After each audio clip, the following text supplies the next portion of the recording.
সময় হ'ব আমি ডিছকাশ্যন কৰিম পাৰ্টিচিপেশ্যন কেনেকৈ হ'ব সম্ভাৱনা আছে নেকি পাৰ্থক্য দিয়া পাৰ্টিচিপেশ্যন বিভিন্ন ধৰণৰ হ'ব পাৰে কিন্তু আমি পাৰ্টিচিপেট কৰিমেই পাৰ্টিচিপেট কৰাৰ মিনিংটো কেণ্ডিডেট থিয় দিব সেইটো নহ'ব বাট ইন আদাৰ ৱে আমি পাৰ্টিচিপেট কৰিম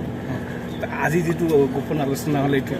এইটো বৈঠক হ'ল এই বৈঠকৰ লগত কি ক'ব আপুনি জাষ্ট আমি বি টি চিত কি হৈ আছে কি হোৱা নাই ইয়াৰ সম্পৰ্কে আমাৰ এ ডি জি পি আৰু পুলিচ অফিচাৰসকলে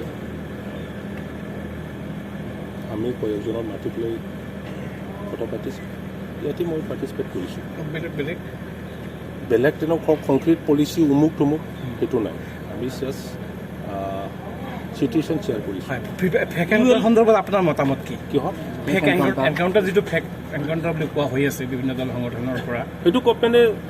ইনভেষ্টিগেট কৰিব গতিকে ইয়াতে আমি গম পাম একচুৱেল ফেক্টটো কি আছিলে আপোনালোকৰ দলৰ স্থিতি কি আছে এইটো সন্দৰ্ভত দলৰ স্থিতি কেনেকুৱা দলৰ স্থিতি ইতিমধ্যে আমাৰ প্ৰেচিডেণ্ট ডাঙৰীয়া যোৱাকালি টুইটাৰৰ মাজেদি চৰকাৰক এপিল কৰিছিল যে ইয়াত হাই লেভেল ইনভেষ্টিগেশ্যন কৰিব লাগে আৰু তেখেতে কিবা যদি উগ্ৰপন্থী সংগঠন গঠন হৈছিল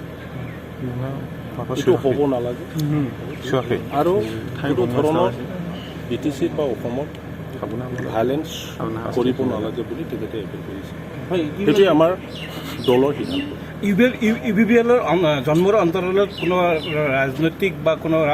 অপশক্তি থাকিব পাৰে বুলি মন্তব্য কৰিছে কিছু সময় আগতে প্ৰমোদ বৰে ULB যিটো নতুন সংগঠন ৰাজনৈতিক ষড়যন্ত্ৰৰ কথা কৈছে তেনেকুৱা উগ্ৰপন্থী সংগঠন কৰি পেলাই ৰান কৰিব পাৰা মেনেজ কৰিব পাৰা আমি বি টি চিত ব্যক্তি দেখা নাই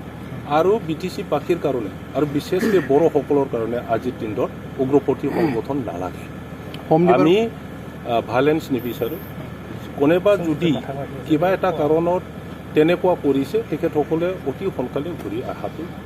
সমাজে বিচাৰে হোম ডিপাৰ্টমেণ্টটো হিমন্ত বিশ্ব শৰ্মাৰ হাতত আছে মুখ্যমন্ত্ৰীৰ হাতত আছে সেই সমগ্ৰ ঘটনাত কেন্দ্ৰ হিমন্ত বিশ্ব শৰ্মাক কিবা ক'ব নেকি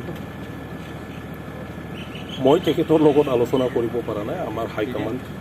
প্ৰেচিডেণ্ট ডাঙৰীয়া তেখেতে নিশ্চয় টাচত আছে কথা পাতি আছে